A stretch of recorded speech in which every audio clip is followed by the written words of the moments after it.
Sethupathi sir எல்லாம் சொல்லிட்டாங்க. I think மோரலெஸ் எல்லாருக்கும் அந்த மாதிரி ஒரு சேம் தாட்ஸ் தான் இருக்குது. ஸோ சிம்பிளாக சொல்லிடுறேன். இந்த இந்த படம் ஷூட் பண்ணுறது it was one of the most happiest experiences of my life. ஏன்னா ஒரு படம் பண்ணும்போது நிறையா பேர் இருப்பாங்க, எஸ்பெஷலி நம்ம படத்தில் ஆக்டர்ஸ் நிறைய பேர் இருந்தாங்க. அதில் வந்து எவ்ரி சிங்கிள் பர்சன் எல்லாருமே from Sethupathi sir to director to எல்லா டெக்னீஷியன்ஸும் எல்லா ஆக்டர்ஸும் ஒரே வேவ் லெங்க்ல எல்லாரும் இருந்தோம். எதுவும் ஒரு ஈகோ இல்லாமல் ஒன்றுமே இல்லாமல் ரொம்ப ஈஸியாக சிம்பிளாக இருந்தோம் எல்லாரும். ஸோ நான் ஆடியோ ஃபங்க்ஷனில் சொன்னேன், ஈவன் ஒருத்தர் கூட ஏதாவது பிரச்சனை இருந்தால் அது வந்து அவ்வளோ பர்ஃபெக்ட் ஆகாது. ஸோ அது அவ்வளோ அந்த எக்ஸ்பீரியன்ஸ் அவ்வளோ பர்ஃபெக்டாக இருக்கிறதுக்கு எல்லாருமே காரணம். ஸோ எனக்கு personally it was one of the happiest shoots. And எனக்கு I am the most confident about this film. இந்த ஃபிலிம் வந்து எல்லாருக்கும் ரொம்ப பிடிச்சிடும்னு ரொம்ப கான்ஃபிடென்ட்டாக இருக்கேன். So yeah, I hope you all like it and நன்றி. வணக்கம். எங்களுடைய இயக்குனரும் என்னோடய ஹீரோயின் வந்து நேராக கேள்வி பதிலுக்கு போகலான்னு சொன்னதுனால ஒரு ஃபார்மாலிட்டிக்கு வழக்கமாக அவங்கள்ட்ட பேசின ஒரு பழக்கத்தில் சரி நான் முதல்ல பேச ஆரம்பிச்சுட்டு அப்புறம் கேள்வி பதிலுக்கு போயிடலாங்க. எங்கேருந்து ஆரம்பிக்கிறதுன்னு தெரியல.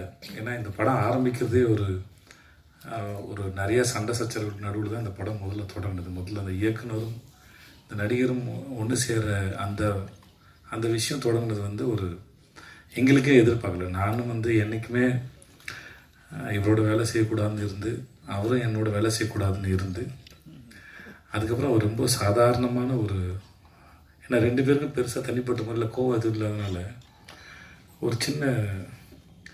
ஒரு பூ மலர்வதை போல் அந்த அன்பு வந்து அவ்வளோ நேரம் கோவம் எல்லாம் மறந்து ஒரு அன்பாக மலர்ந்து அதுக்கப்புறம் வந்து அவர் கதை சொல்லி அதுக்கப்புறம் படப்படப்படம் எல்லாமே நடந்துருச்சு. கிட்டத்தட்ட எனக்கு அவர் 2009 தெரியும்னு நினைக்கிறேன். இல்லை சார், 2009 தெரியும். இன்றைக்கி தான் மத்தியானம் பேசணும். அவருக்கு நேஷ்னல் அவார்டு வரும்போது நான் அவரை என்னோடய தென்மேற்கு பொருட்காட்டு படத்துக்கு ஆடியோ லான்ச்சுக்கு இன்வைட் பண்ண போனேன். நானும் அவர் மட்டும் தான் இருந்தோம். அவருக்கு அந்த மெசேஜ் எதுவும் நான் தான் படித்து சொன்னேன். ஃப்ளைட் டிக்கெட் எதுவும் நான் தான் படித்து அவருக்கு சொன்னேன் நான். ஸோ எதுவும் ஒரு பெரிய சர்க்கிள் வந்து கம்ப்ளீட் ஆன மாதிரி இருந்தது. ஸோ இந்த படம் தொடங்கினதே ரொம்ப அழகான அற்புதமான ஒரு அனுபவம். அப்புறம் எங்கள் ப்ரொடக்ஷன் கம்பெனி சத்யஜோதி பற்றி ரொம்ப நாள் தெரியும். ஆனால் அவங்க 3ஆம் பிறை இதெல்லாம் அவங்க பண்ணவங்க, அது அங்கே தான் தொடங்கியிருக்காங்கிறது எனக்கு பெரிய ஆச்சரியம் சார். உங்கள் ப்ரொடக்ஷனில் வேலை பார்த்ததில் எனக்கு ரொம்ப பெரிய சந்தோஷம் சார், ரொம்ப பெரிய சந்தோஷம் சார். இது வந்து இவ்வளோ படங்கள் பண்ண இந்த நிறுவனத்தோடு நான் வந்து முதல் முறை சேர்ந்து படம் பண்ணல ரியலி ரொம்ப பெருமையாகவும் இருக்குது, ரொம்ப சந்தோஷமாகவும் இருக்குது. நாங்கள் எல்லாம் ரொம்ப சந்தோஷமாக படம் பண்ணோம் சார், ரொம்ப நன்றி அதுக்கு. அப்புறம் எங்கள் ஹீரோயின்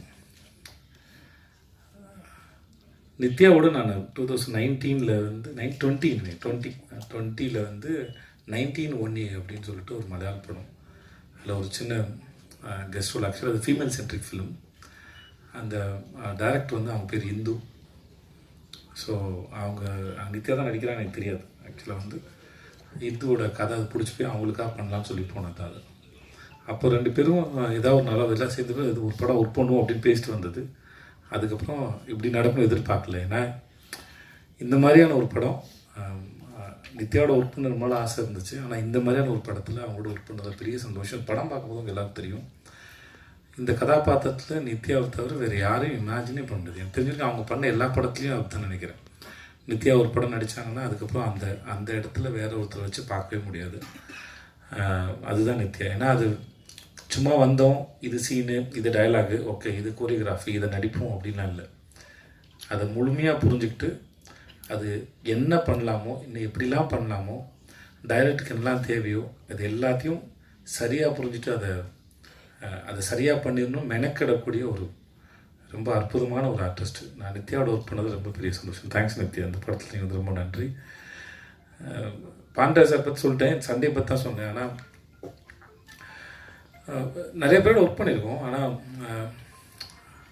இது ஒரு பிரயாணம் மாதிரி வச்சுக்கோங்களேன். நம்ம ரொம்ப தூரம் பிரயாணம் போயிட்டே இருப்போம். அந்த பிரயாணம் செய்யப்பட்டு ஒரு 500 கிலோமீட்டர் பிரயாணம் பண்ணுறோன்னா ஒவ்வொரு கிலோமீட்டரும் மனசில் தங்காது.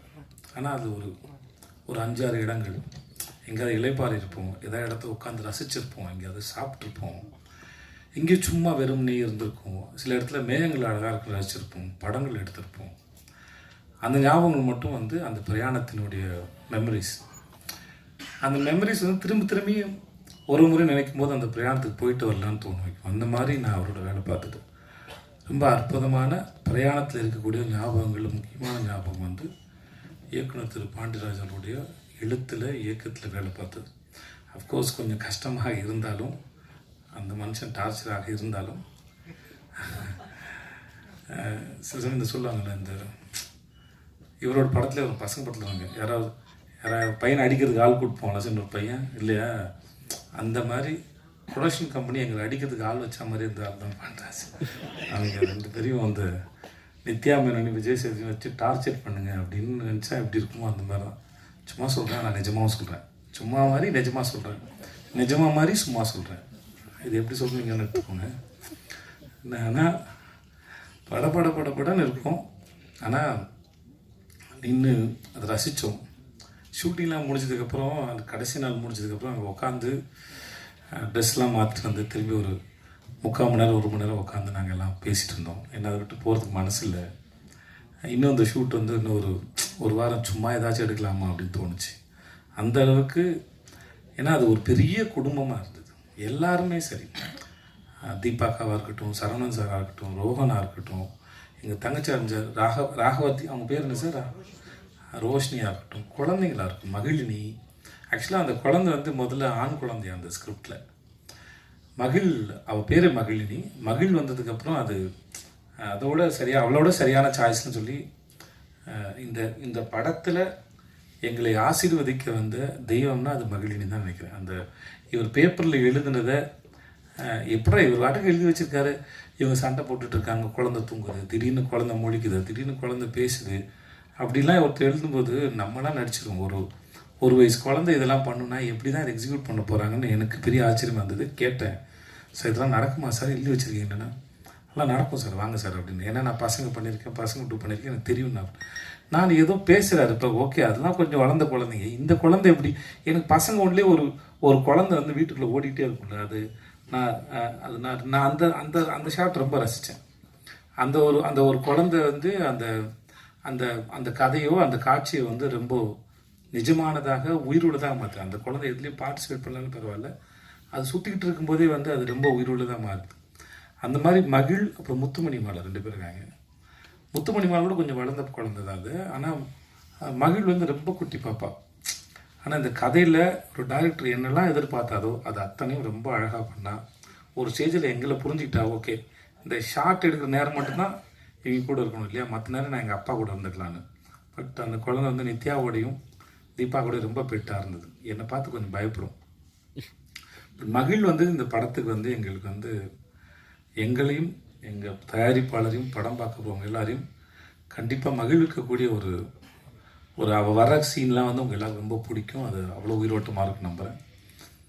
அப்புறம் எங்கள் தனித்தனியாக பாராட்டினா இல்லை சொல்லணும்னா, எங்கள் டீமில் வந்து அவ்வளோ பெரிய ஆக்டர்ஸ் இருக்காங்க. செம்மன் வினோத் சார், அப்புறம் அவங்க ஒய்ஃபாக நடித்தாங்க சார், அவங்க பேர் ஜானகிமாயோ. அவங்க இப்படி படத்தில் வந்துட்டு போகிறா. இப்போ இன்ட்ரடியூஸ் பண்ண அந்த நாகப்பாம்பு வினோத் சாகர் எல்லாருமே சரி, படத்தில் இருந்த எல்லாருமே இந்த படத்தை ரொம்ப, யோகி பாபு சார் எல்லாருமே சரி, இந்த படத்தை ரொம்ப பரவாயில்ல பண்ணியிருக்காங்க அவங்க வேலையை. இது நாங்கள் டப்பிங் பார்க்கும்போது ரொம்ப ரசித்தோம். படம் ஷூட் பண்ணிட்டு இருக்கும்போது நிறைய பேர் வந்து சொன்னாங்க இது எங்களோட கதையை பார்க்குற மாதிரி இருந்தது. ஸோ படம் பார்க்குற உங்களுக்கும் அப்படி தான் இருக்கும் நாங்கள் நம்புகிறோம். ஸோ ஜூலை 25 ரிலீஸ் ஆகுது. முக்கியமாக சனா எதிர்பார்க்கல. நான் வந்து ஒரு ஆல்பமே வந்து இவ்வளோ சிறப்பாக பண்ணி தருவாருங்கிறது பழக்கமாக அது பண்ணுறது தான். பட் நம்ம படம்னு வரும்போதில் கொஞ்சம் எல்லாம் சரியாக அமைஞ்சுன்னு ஒரு பயம் இருக்கும். பட் சனா வந்து இந்த படத்தை ரொம்ப பிரதமாக பண்ணி கொடுத்தாரு.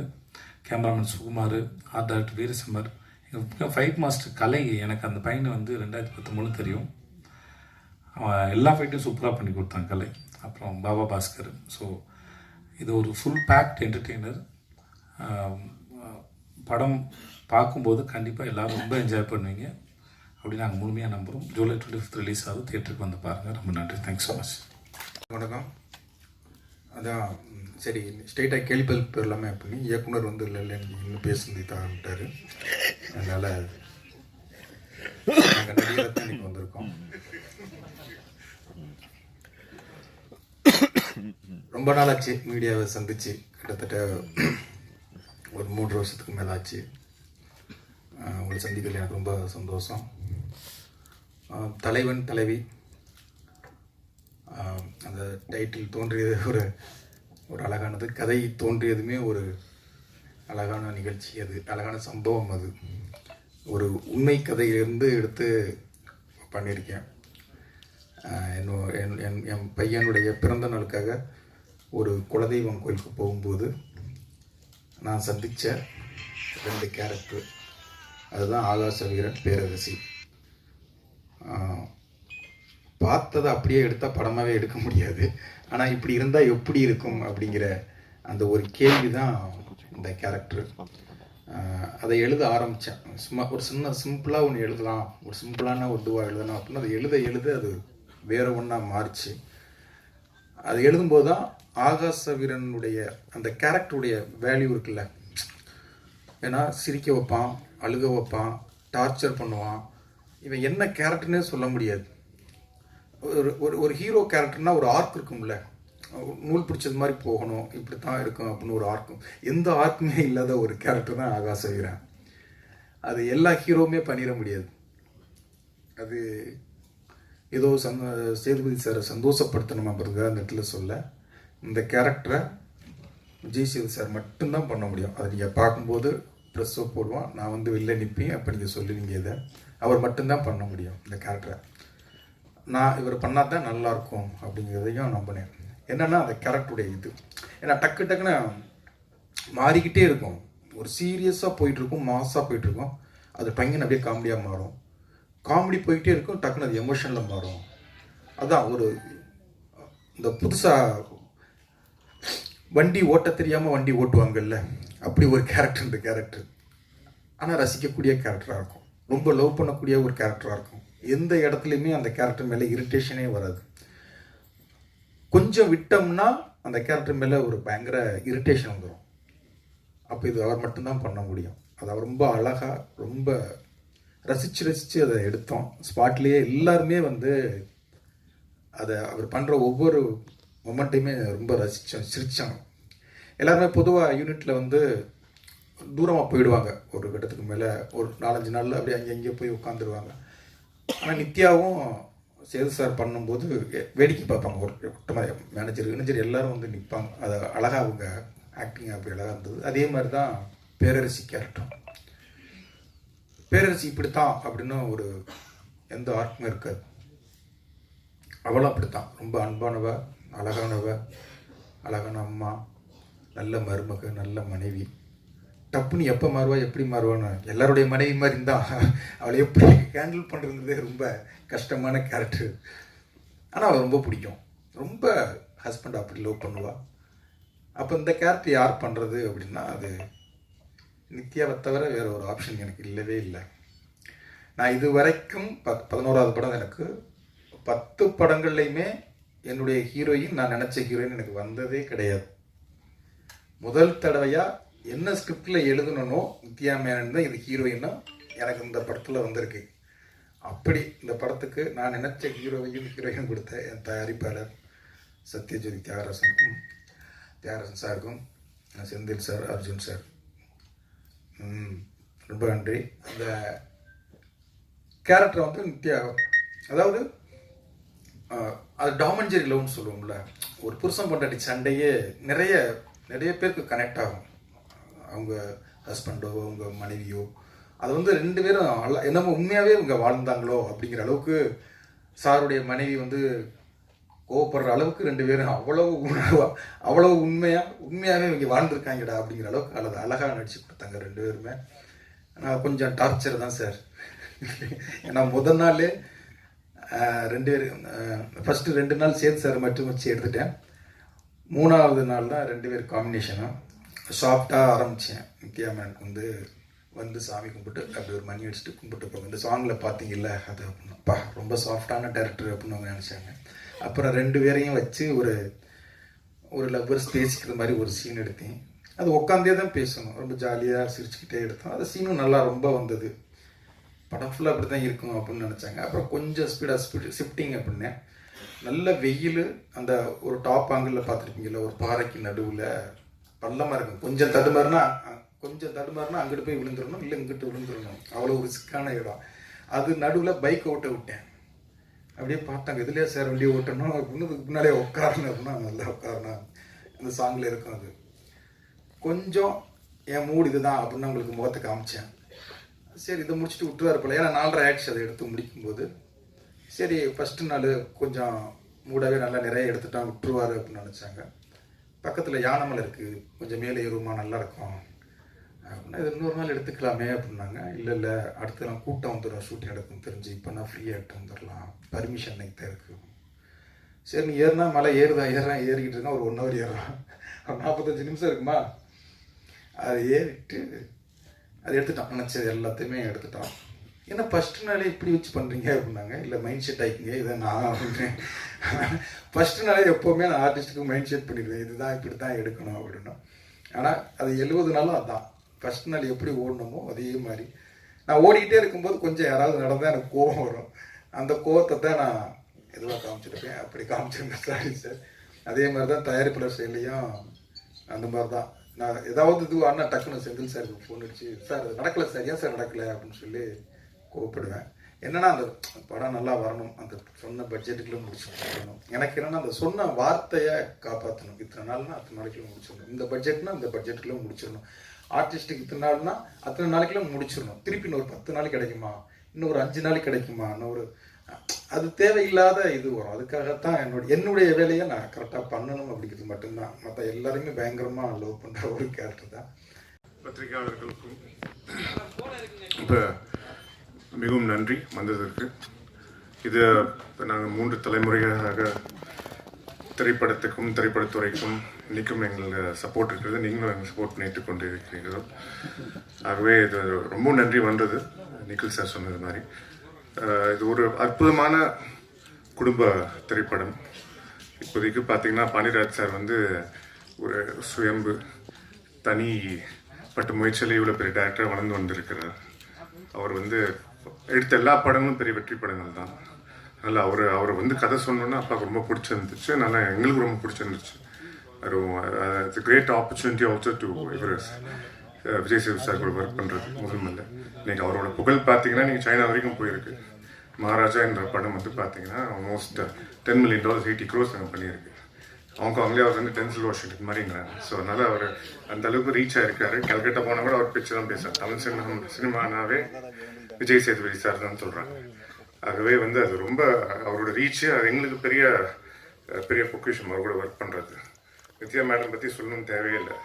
அவங்க எந்த கதாபாத்திரம் நடித்தாலும், எவ்வளோ பெரிய ஸ்டார் நடித்தாலும் கூட அவங்க தனித்தன்மையாக தமிழக இதயத்தில் அப்படியே அப்படியே பதிந்திருக்கிறாங்க. அதனால் அவங்க கூட நடிக்கிறது எங்களுக்கு நம்ம கூட நடிக்கிறதுக்கு, நம்ம படத்தில் பண்ணுறதுக்கு ரொம்ப பெரிய எங்களுக்கு பெரிய பொக்கிஷம். அது இட்ஸ் ட்ரெஷர் ஃபார் அஸ். அதே மாதிரி உங்களுக்கு அற்புதமான படம். சந்தோஷ் சார் பற்றியும் சொல்லணும். நான் ஒரு அற்புதமான இசையமைப்பாளர், பெரிய பெரிய நியூ சவுண்ட்ஸ் எல்லாமே கொண்டு வந்திருக்கிறார். ஆதி திராவிட இசையை உலகத்தரத்துக்கு எடுத்து சென்று இருக்கிறார். அதனால் அவரையும் பாராட்டணும். ரொம்ப அற்புதமான பாடல்கள், பேக்ரவுண்ட் ஸ்கோர் எல்லாமே பண்ணியிருக்கிறார். அதனால் இது பொதுவாக இது பெரிய காலிக்கை படமாக அமையும். அதனால் உங்களோட சப்போர்ட் முக்கியமாக தேவை. அதனால் இது நீங்கள் எல்லாமே சப்போர்ட் பண்ணுறதுனால, நீங்கள் இருக்கிறதுனால தான் மக்களுக்கு ஒன்று சேர்க்க முடியும். அதனால் உங்கள் சப்போர்ட்டும் உங்கள் ஆதரவும் ரொம்ப தேவை எங்களுக்கு. Please enjoy the film and support us with whole heartedness. Thank you.